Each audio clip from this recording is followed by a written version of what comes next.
you know, uh, that it is the Jim Ogilvy and I, when we used to joke around, hey man, we're the rejects. So we used to joke that we were both on the net, we were the rejects.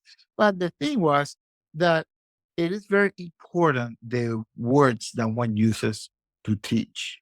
And the reason why is that what he was saying at that time, okay, may have been, you know what, it was true in a sense, because that style is not the standard style that we expect for orchestral audition, especially more more streamlined, very much Bonat school, America, French American school, blah blah blah, and that was not, uh, and that was definitely not what I was doing. Okay, but you know, uh, this happened. Obviously, this is like, I mean, such a long time ago. And then it's like that's what the only thing I can remember from that day. Yeah. And the thing is that yes, perhaps he was correct about Jim Morrison that he wasn't going to make it. Maybe in his mind he was having a list of, okay, well, yeah, the next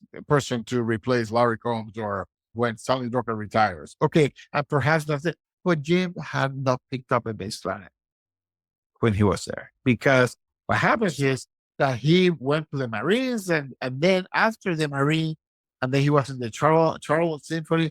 Is, so we're talking probably about 6 to 10 years after he graduated from there, that he heard a broadcast and hear Jimmy Abato playing, and he was like, "Oh my God, this is so awesome!" And so he felt inspired. He got a bass player, and then a couple of years later, then that opportunity happened. And Jim had one of the most compelling sounds, a beautiful musician, and I was so lucky to be able to. I'm so honored to play with him.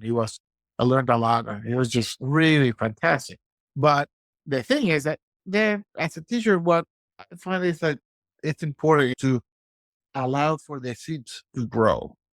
Okay, so I and I now say much more. When when I give you some instructions or whatever, number one word that always has to be in the tip of your tongue at all times is why. I will not be annoyed to explain why ever.